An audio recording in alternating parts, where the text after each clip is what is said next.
I was trying to think of a common example of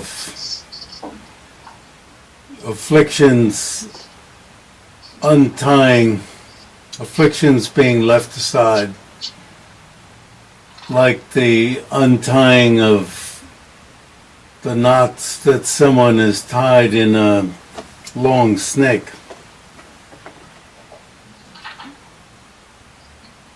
And I was reminded of the story that I've told before, some of you have heard, of going to a noon meeting at the medical school at the University of Virginia, where they were showing slides of the lungs of a smoker. And they were black. And I wasn't a smoker. I did smoke some cigars. Smoked a couple of packs when I was in college, but that was about it. Packs of cigarettes. I had a friend who smoked. And I thought, oh, that's something. And then the professor, doctor of, he saw patients also, showed some other slides. And he said, do you know what these are? To this big audience. And he said, they're slides of the heart. And I thought, sort of like, well, lungs, of course, that didn't so deeply impress me. It should have. But the heart, and the slides from the heart were black from the smoke that the smoker had inhaled. So you see, that image and the description would be enough to just make whatever move towards cigars or cigarettes, just stop it right there. So that affliction to have any movement towards smoking would just untie right on the spot. Maybe that's more like the third type. In His Holiness's commentary on the poem, the first type that's right in the poem, it's the third key in the poem. The first type is of recognizing this is thought. And you recognize it. This is thought. The second type is like a snake untying its own knots. The third type, the thought automatically stops. So maybe it was a bit more like, maybe somewhere between the second and the third. But anyway, at least it's like the second. So here, the snake, conceptual thought, relieving itself, self-release.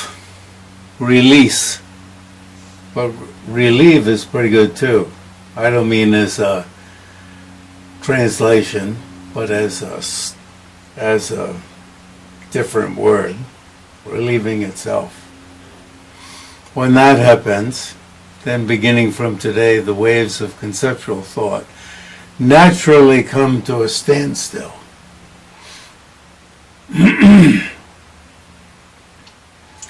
Sometimes you'll notice conceptual thought, oh, I'm thinking, and then you forget it, and you begin another thought, and you get absorbed into that, it drags you into it. It pulls you into it. Shemba ma shupa.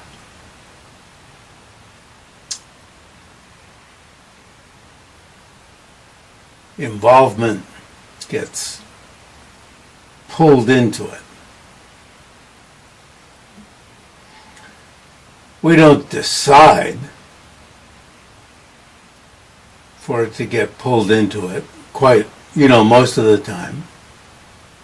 Sometimes the thought appears to us when we're meditating, and we think, oh, that'd be a good thing to think about it, and so we even intentionally, oh, I've got to think about this, because I've got to know next winter, oh yeah, that's going to be a good technique about getting rid of the snow. Yeah, I ought to pile it up, not on that side, I ought to pile it up on this side. That's my meditation session. And there are some problems with this side, but if I think it out now, well, I've got a little sharper mind. This is going to be a good time. So then you're intentionally going on. Most of the time it's just dragged into there. And you might pretend, you want it to be dragged into there. Like an empty rubber ball, floating down the stream. And it floats down to the next rock, and you decided you wanted to be hit against that rock. Unobstructed and empty. Now this is an interesting one. Unobstructed and empty, okay. But without being overextended, and this comes up later in the same paragraph, without being overextended. Very interesting.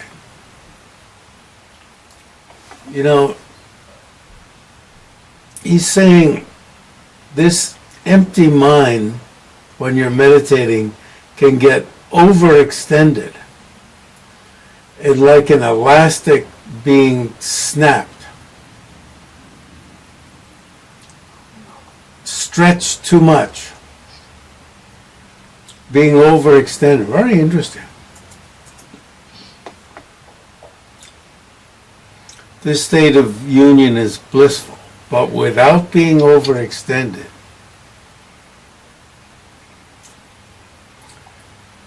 Union, now, so this is the union of, well, it's emptiness and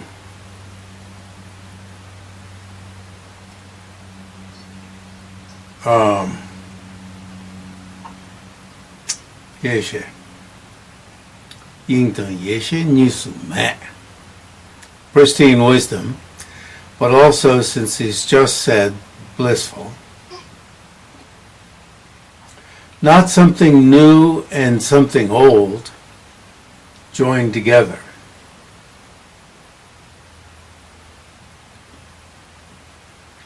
So we've talked about that a lot. So that's why reality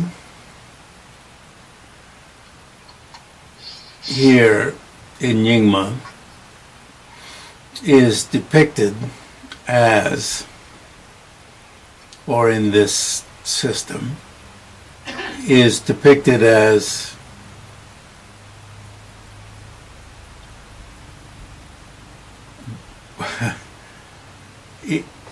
shall I say, twofold, and not just a mere negative, mere absence of inherent existence. And then merely using a metaphor of water in water to convey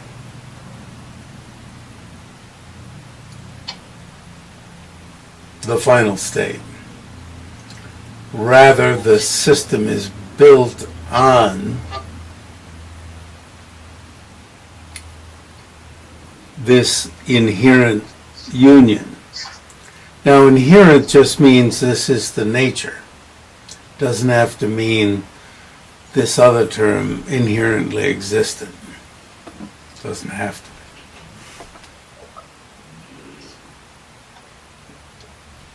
to. You know,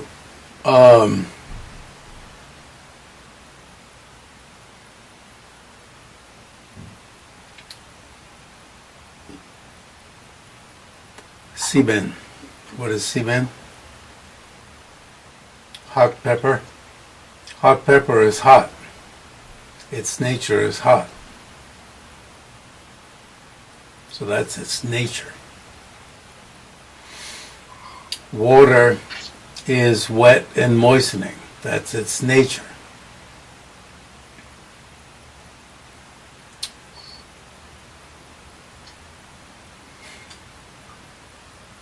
So a lot of people want to say that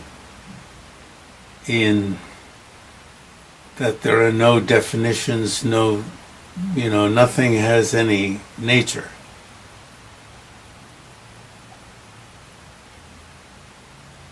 That's the middle way view, even in Gelug. That's not the middle way view in Gelug.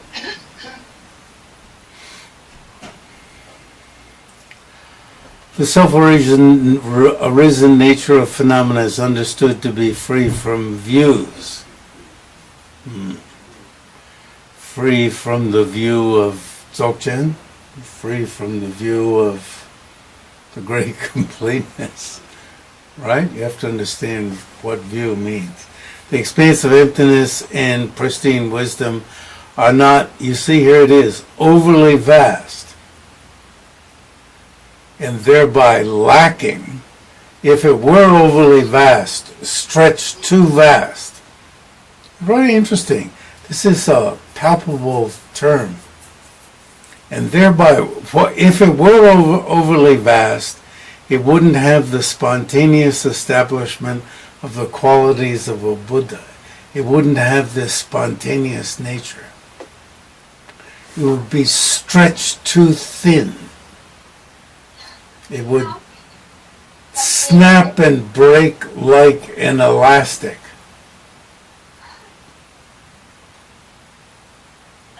A rubber band.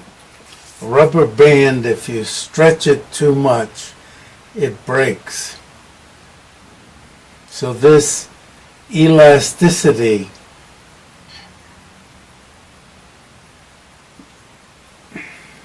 that's something that is wide open, expanse, unobstructed by anything. How is it going to break? How can it be too expansive? Well, you see, I think the suggestion here is that there's a type of improper meditation where things are stretched too much and you're not getting the point.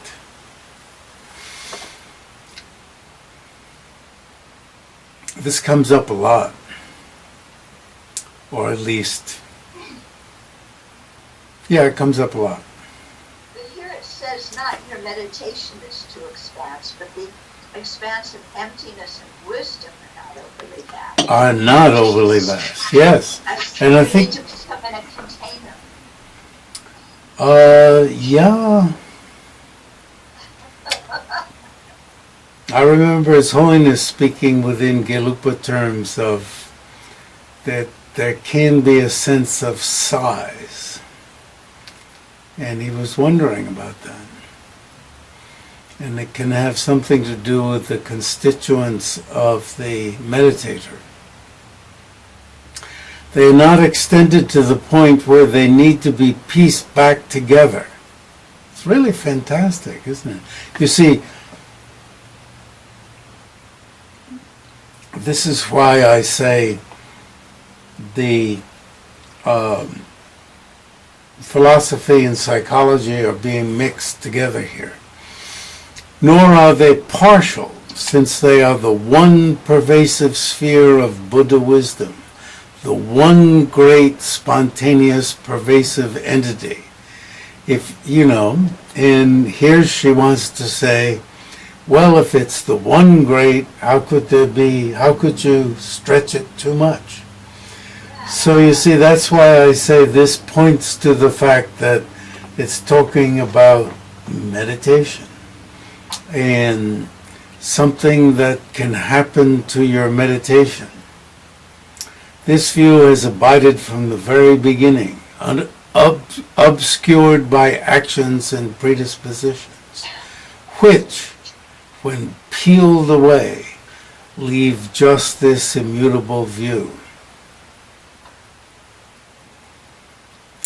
Aside from pointing out what is to be illustrated, would you illustrate this for me? It means, would you characterize this for me? Would you, make it vivid for me? Would you make it known for me, these words? Sangpo. You see, that's the word that yields tsenyi, definition. The mode of being, aside from pointing out what is to be illustrated, well, what are we trying to make known? What are we illustrating? We're illustrating the mode of being, reality, through illustrative words. This is not a case of just thinking about the meaning of words. Well, what does that mean? Thinking about the meaning of words in a superficial way? What happens when you think about words in a deep way? That's what I'm adding that in, you see. But certainly it means in a deeply experiential way where, and that's why they say this is, when it's pointed out, you have a direct perception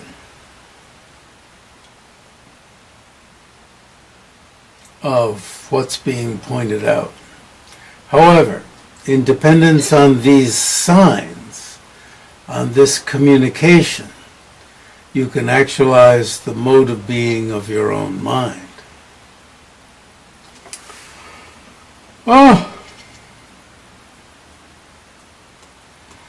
And to think I didn't go, at some point I would have had to have gone to Nepal. I passed through Nepal and went to his place in Bodha, but I didn't go to his retreat place out in the country. There are two lineages with regard to the style of identification. One in terms of breakthrough. Now remember, this is Chek Che, Chana or Choda Che. This is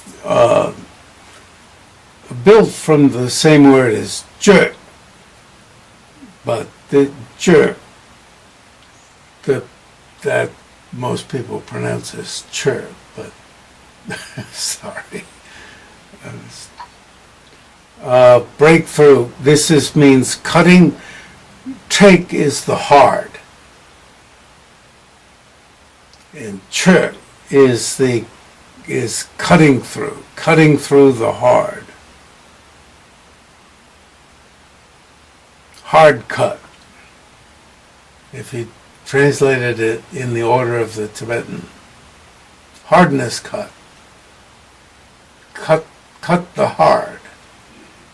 Breakthrough.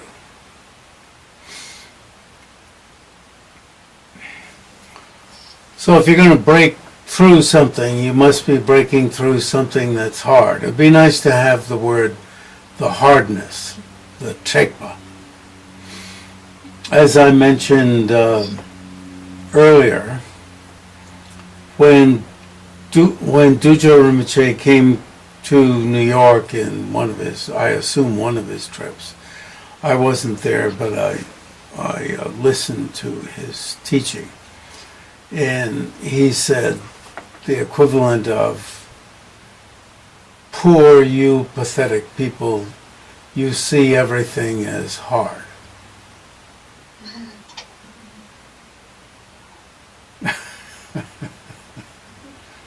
That doesn't mean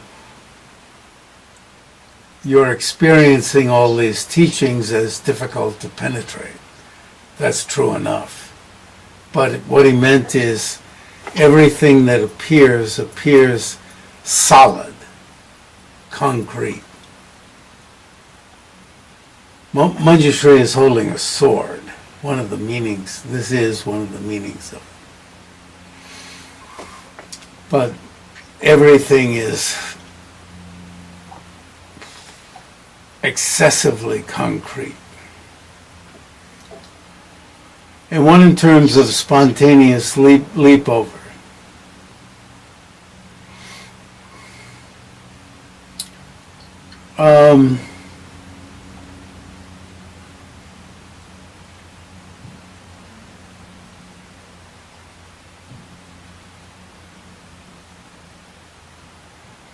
Spontaneity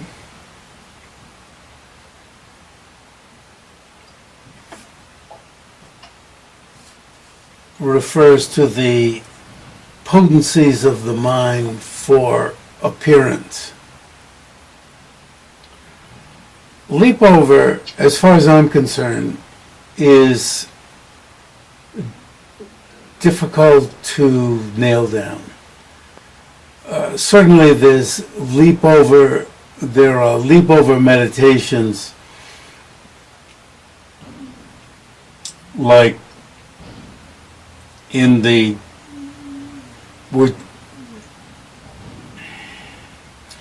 if you look in the Perfection of Wisdom literature, and with people training in the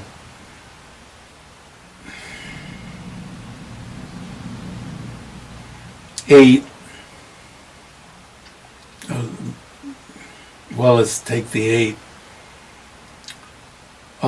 where they train in the four concentrations and the four formless absorptions, and then you meditate, you do the first concentration and skip to the third. So you do skipping meditation. And it's interesting to look at what they're doing. This is not that. If you think in simultaneous or sudden,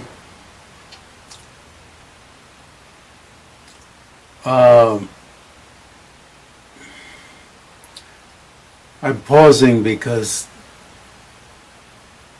in English we talk about sudden enlightenment, and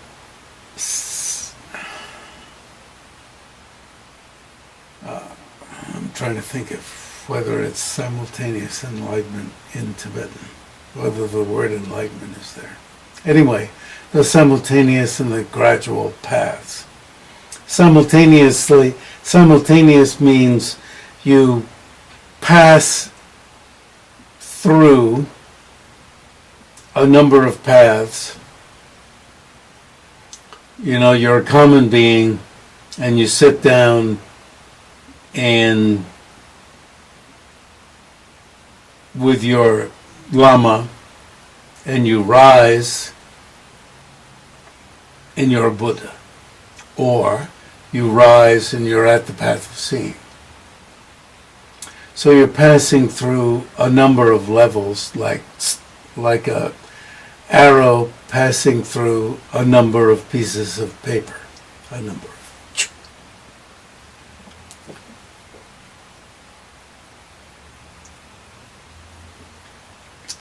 So in this context, however, exactly why, if you're doing simultaneous leapover, do you have to pass through a number of phases of the path simultaneously? Spontaneously, simultaneously. I say no. So I can't explain it. But if I made up something based on what we're going to be reading here, then through engaging in these styles of meditation, you are cultivating the spontaneous factors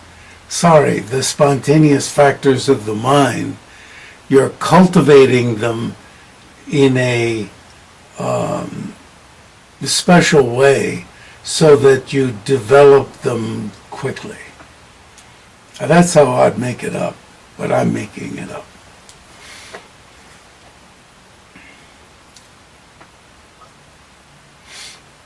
So I imagine you can get a good description of that somewhere.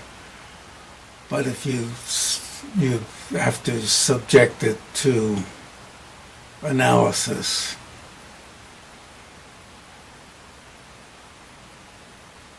Okay, so here are the four. Increase of appearances. Appearance is nawa. Kong is upward. Pel is increase. Increasing upward. So, very literal translation. And that's exactly what he says is going on. Awareness, which is rikpa, arriving at its peak. Tser is like Tse La. Tse means peak. Ra at the end of it, the R at the end of Tse is at peak. Pape means go. Go or come. Coming to its peak, going to its peak. So, awareness arriving, going to its peak.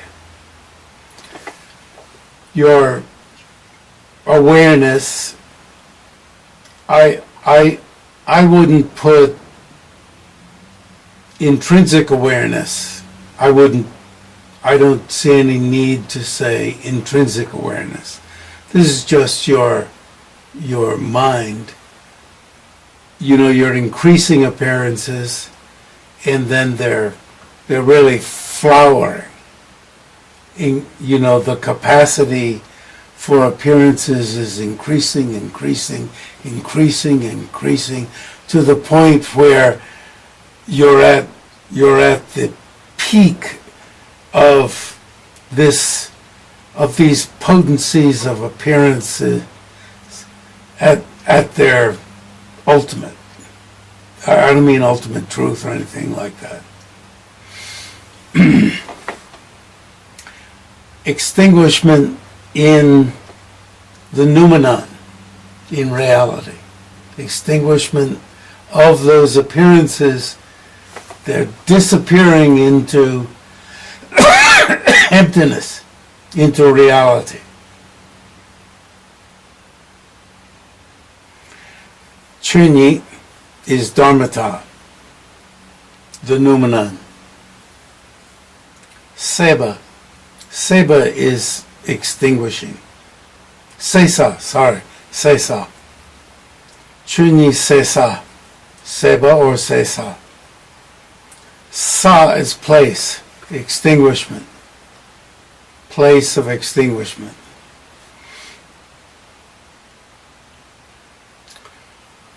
Chunyi ngusum. Chunyi again.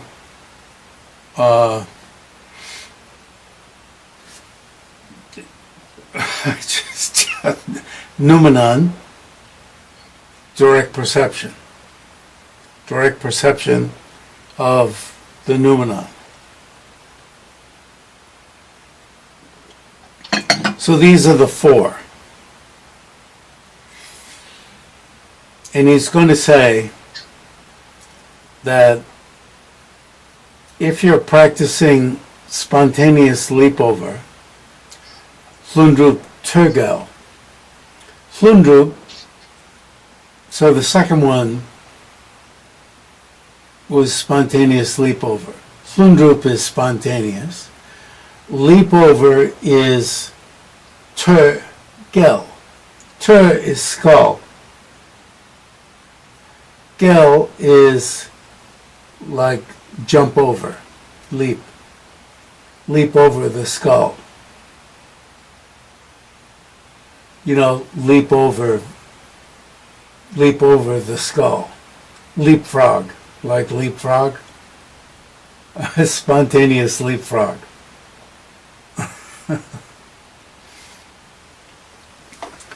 So if you're practicing spontaneous leapover, you do it in this order that's listed here. You don't begin with direct perception of reality or direct perception of the noumena. However, if you're practicing breakthrough, you get reality pointed out, you do the pointing out. The, how does Hopkins translate it? The pointing out. Identification, introduction and identification.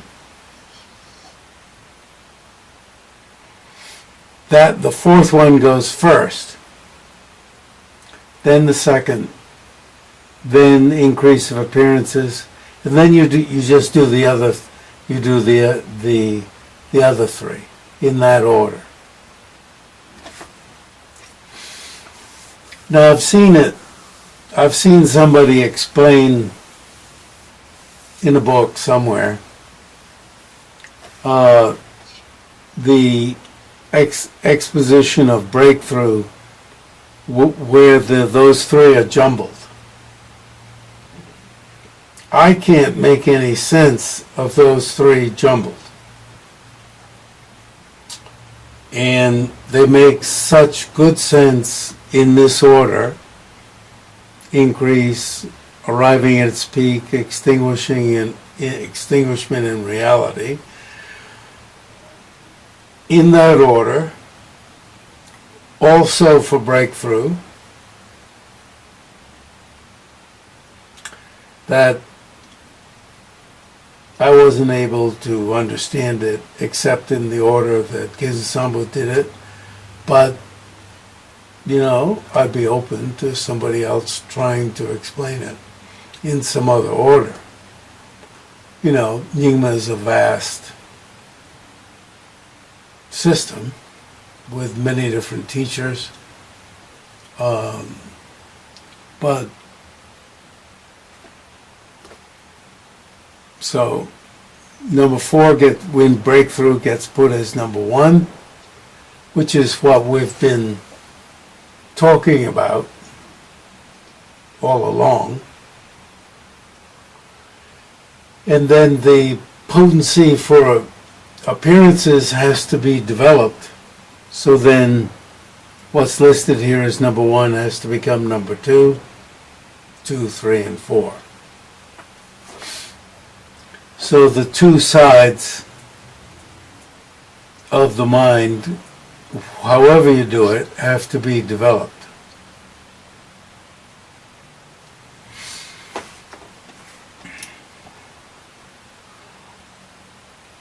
So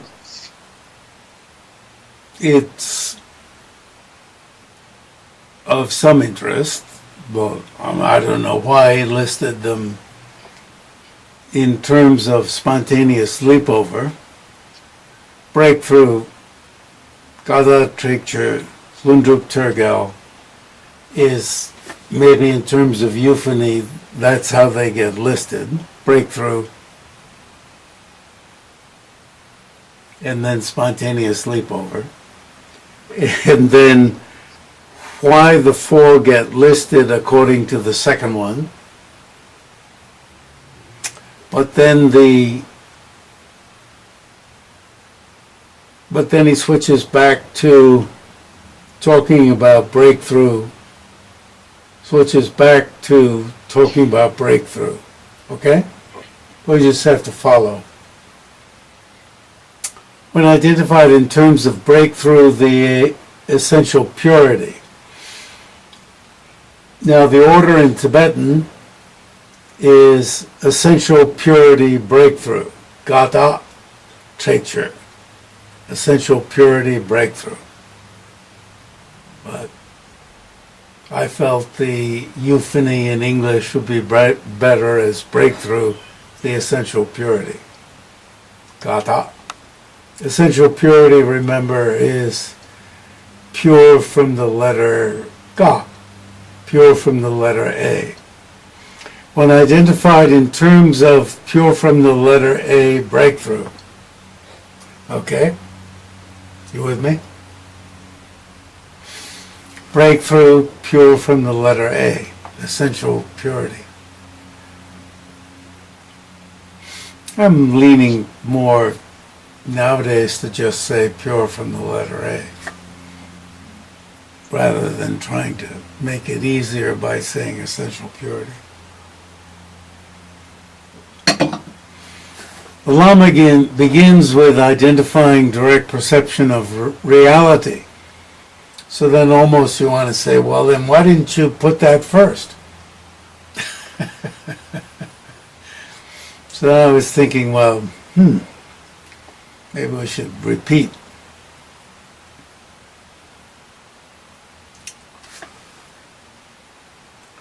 Then, increase of appearances. Then, awareness arriving at its peak. And extinguishment in reality. And if you're reading along, you think, well, I hope you're going to describe these. At least a little bit.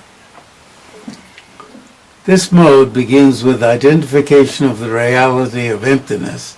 Now what this means is, and we've been talking about this all along, that's the pointing out. And that was described earlier. And don't ask me for anything else.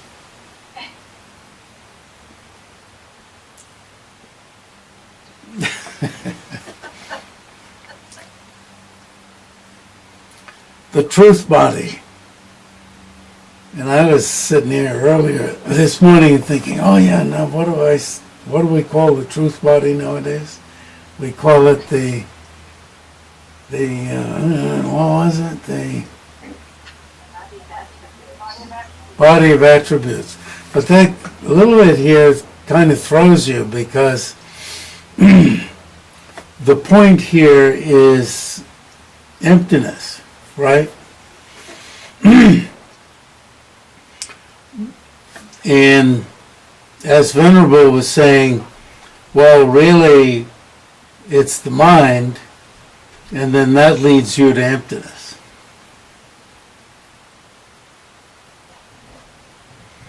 When you follow the earlier explanation. And then you complete the potencies of spontaneity. Actually, I was thinking earlier when I was holding up the elastic has a lot of potencies, right? Stretch it too far. It's like saying, beware.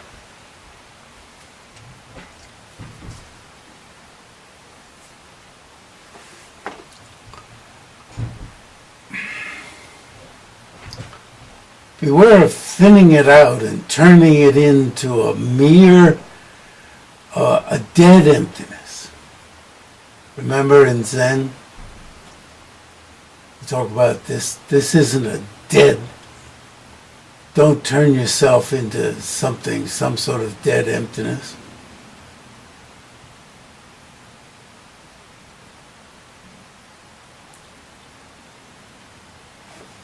And indeed, when you, in Geluk, when you meditate on emptiness, that meditation serves to develop the qualities of the Bodhisattva grounds.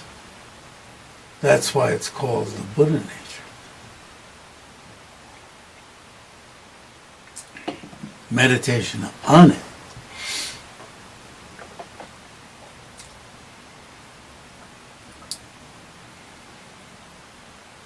is that's why emptiness is called the Dharma Dhatu. That's why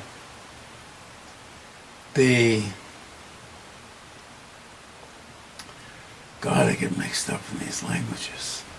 That's why it's called what's the word for truth body? Body of attributes. Body of attributes. Phew. Well, but it's going to get worse and worse, isn't it? I'm going to be sitting here and saying, oh, what's this called? When it is done,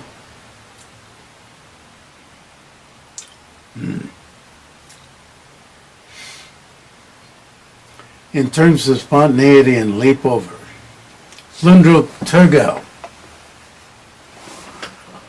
spontaneous leapover. First, the factors of spontaneity are identified, and then the potencies are gradually completed. Completed how? Through through those steps. With the appearances becoming purified finally in what was the word for truth body? Body of attributes. Body. What? Body of attributes. Body of attributes. You see, how can emptiness be the body of attributes if the potencies are not brought out, if this attribute of spontaneity is not brought out?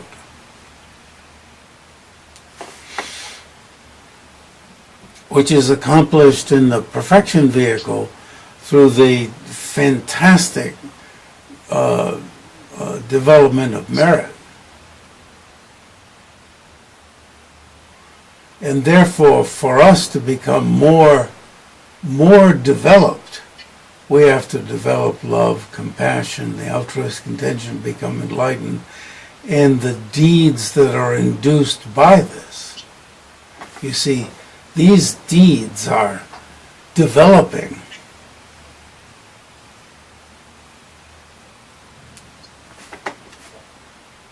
So here, This profound mind, yes. in this vehicle, this meditation is comparable to all the collection of merit. You don't have to. I don't think all the collection of merit. Remember in that poem by, who's the author of the poem? Bhadra Jigme Chirki Ombo.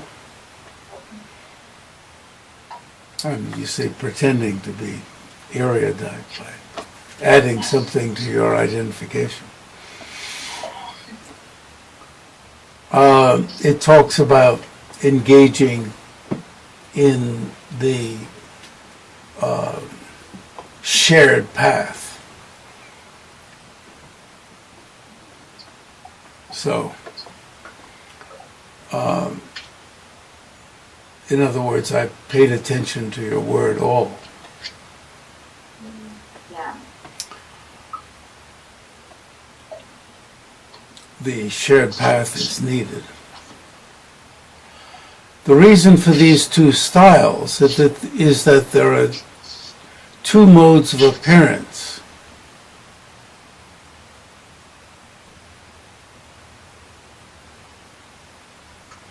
One that is the mode of being of the mind, breakthrough, and another that involves external appearances to the I itself.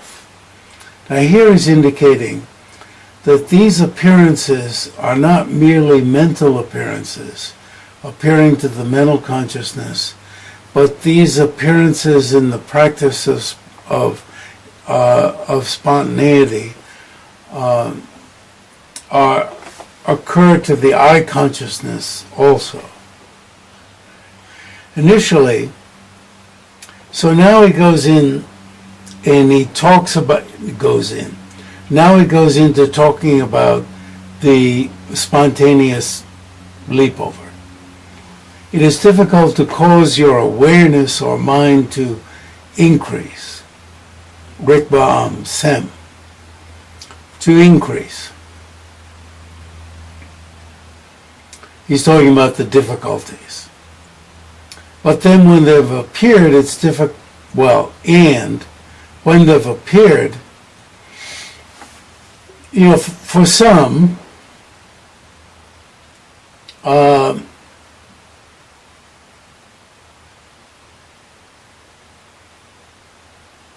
some people live within hallucinations. It's not difficult for them to appear. Some don't live. Some live in darkness. And so techniques are needed for these appearances to become evident. And for appearances to occur to the eye consciousness, techniques are needed also. I would imagine one could go pretty crazy. And then when they've appeared, it's difficult for them to increase, and when your awareness is increased, it is difficult to cause them to be purified, for them to disappear. For this reason, concentration has to be sustained for a long time.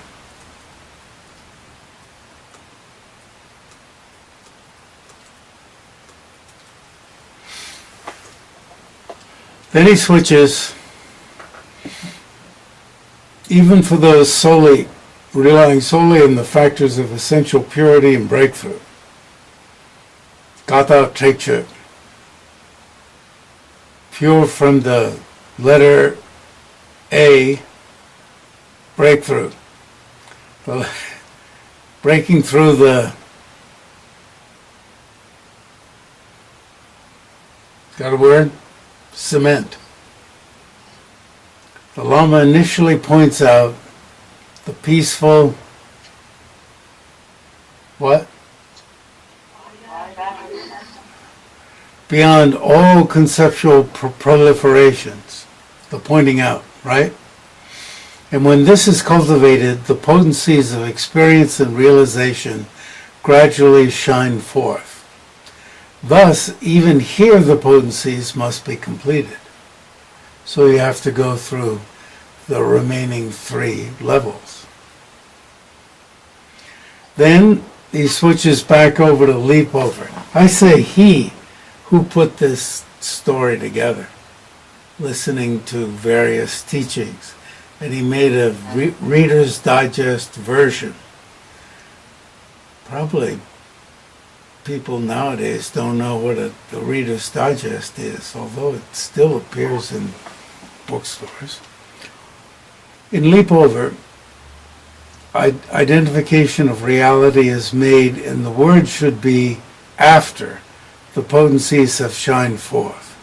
Whereas in breakthrough, the meaning of reality is identified when you've got nothing to see, unless you're somebody who hallucinates at will. I add, whereupon or after which you must meditate until the factors of spontaneity shine forth. So you got to do both. One identification is by way of spontaneous factors, and the other is by way of, actually it's not appearing to my mind.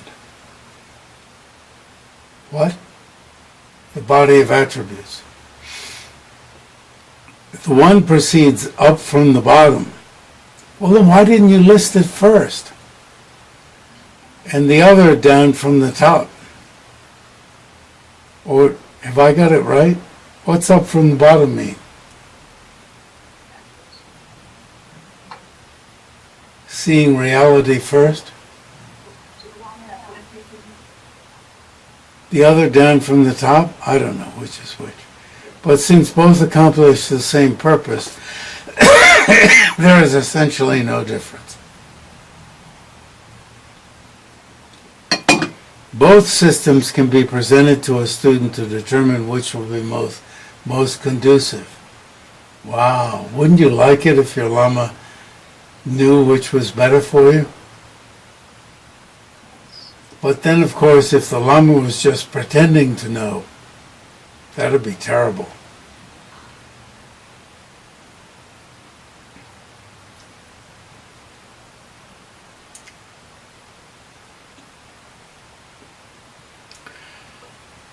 Yeah, leapover. I'm skipping the first clause.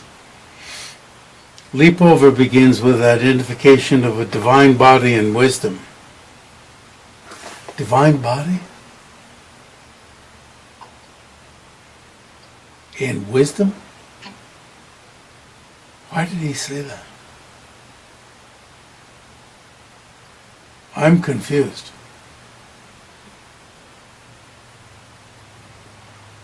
Sounds like deity yoga.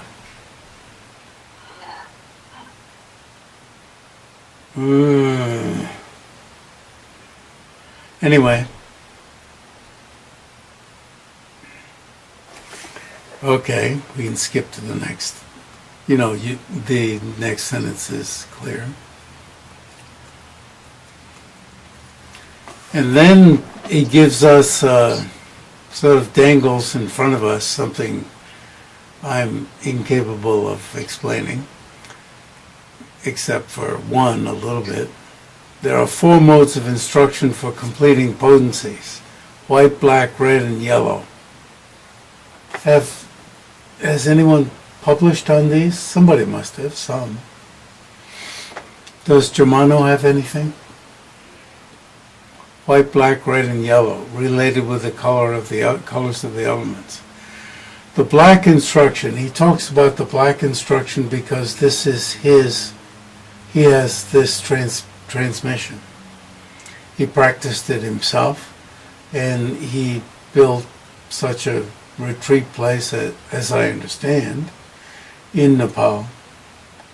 And this is what I should have gone and done with him, but I didn't, especially since I did such a thing as a child in the attic of my home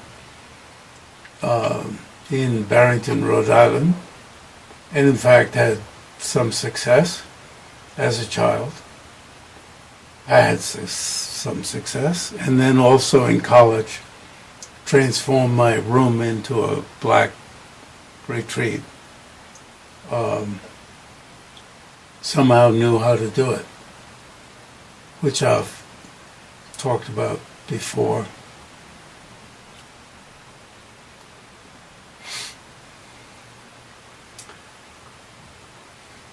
I'll say a little bit about it. I had a single room. Did I talk about this recently? No. I had a single room, and my brother had cows on a farm in Pomfret, actually. Not at Pomfret School, of course. Up the road from a good distance from Pomfret. And he fed grain to his cattle in chunks of wood, out of which mechanically salad bowls had been carved. It's very funny. He didn't have any money, so this is how he fed the cows in the field. The salad bowls had been mechanically carved out, so they were bowls.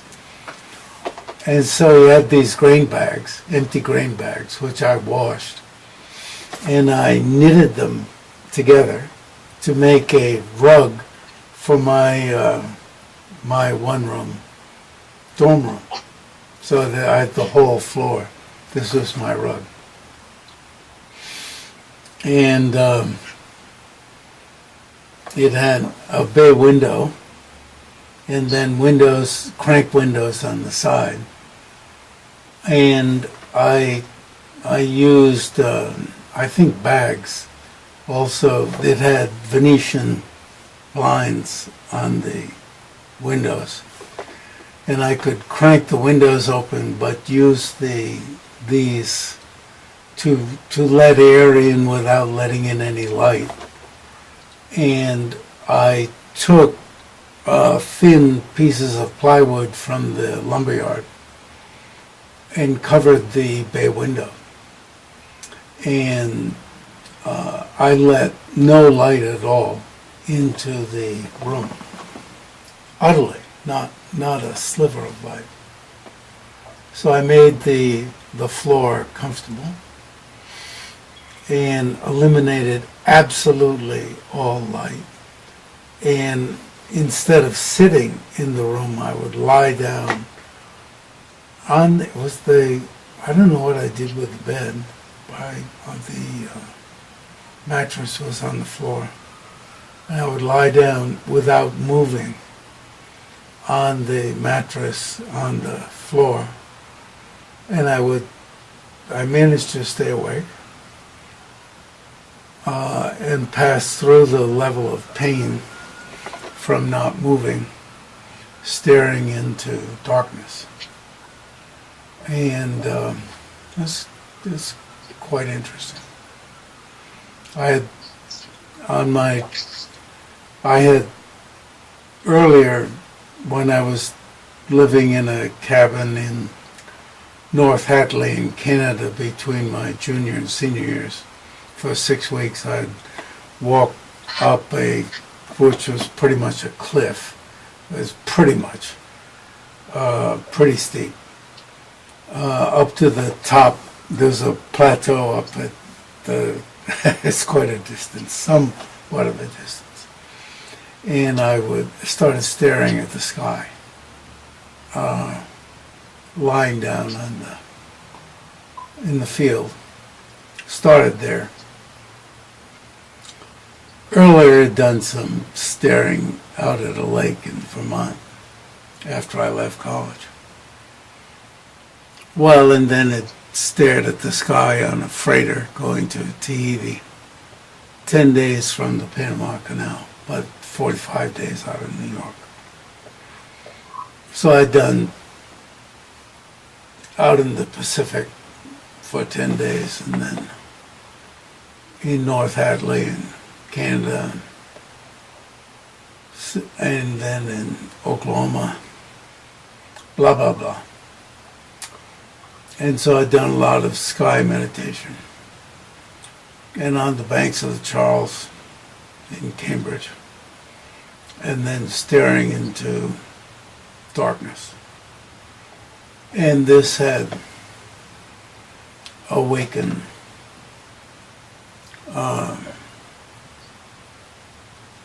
for seeing all sorts of things with my eyes.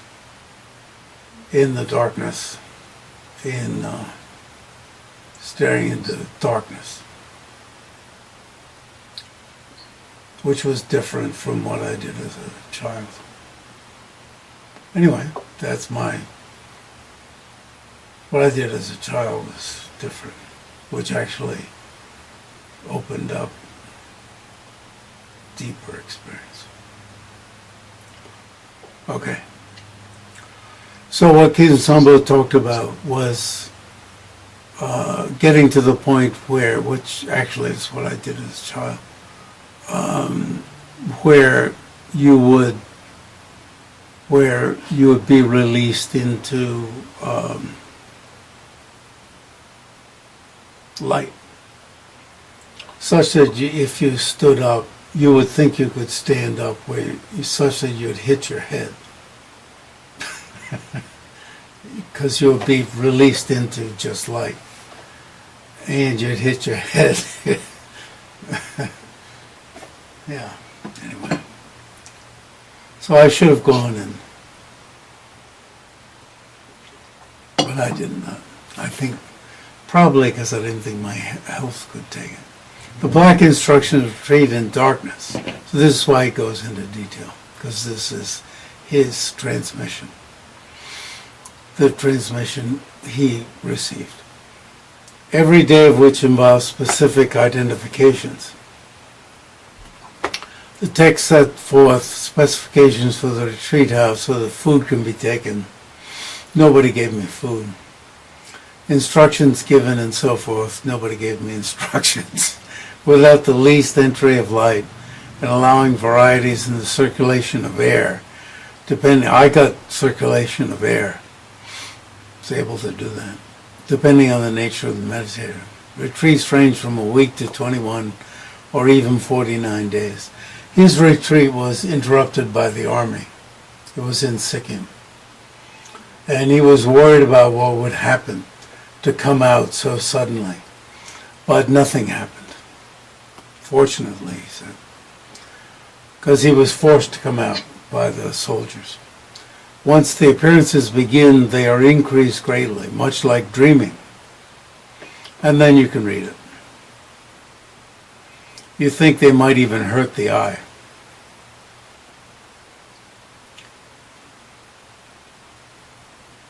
Finally, these shine forth as divine bodies and wisdom.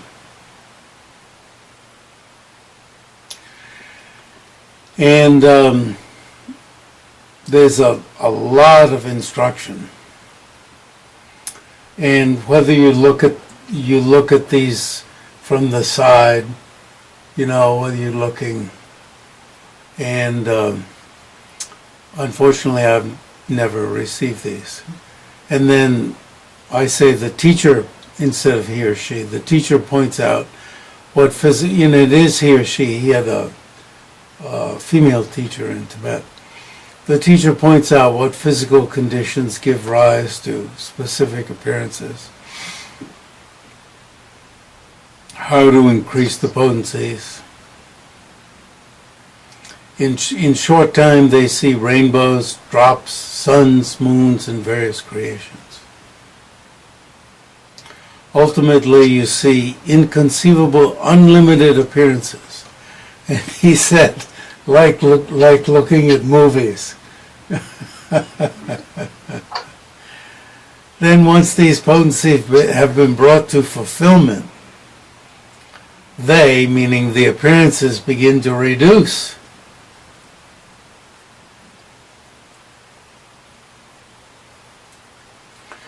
Okay.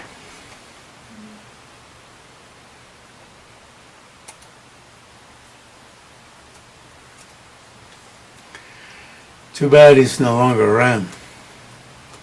I wonder if a competent person has replaced him.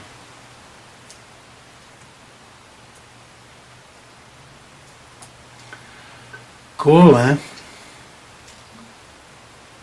I'm not competent, so.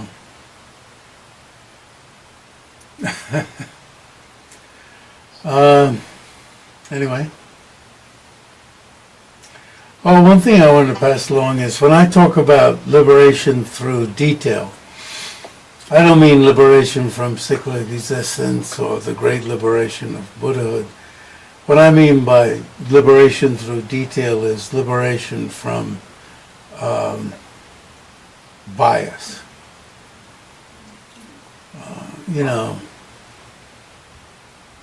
We're not getting a great deal of we're getting some detail here, but not a lot of detail. When we go into a lot of detail in Geluk and so forth, I get liberation from wanting to feel I am Gomang, I am Loseling, I follow just this teacher, or I follow just that teacher. I get liberated from that kind of detail. I may say I like this particular teaching or this and that, but you begin seeing the fragility of teachings when when you go into enough detail, because you get more and more questions that aren't being answered. but you get more stimulation, and you get more background, and you realize that your capacity to think and go deeper depends upon these various teachings. So in a way, I become more solid in my thinking as I find that they're more fragile, and that I begin seeing how, oh, that's why this other system does it that way. I become more open to another system and see why they do it their way, and less biased, or less thinking such and such is the only way to do it. Of course, if I was going to be liberated from cyclic existence by getting more detail, I would have to be myself, I would think, liberated by now. And obviously I'm not. One has to develop a lot of concentration and penetration and so forth. Some people get fed up with more detail and decide that they should be, start following some, as far as I'm concerned, pathetic, more biased system.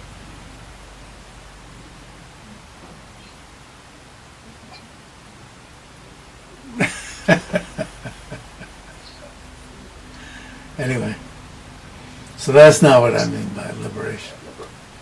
Just liberation from bias. Okay.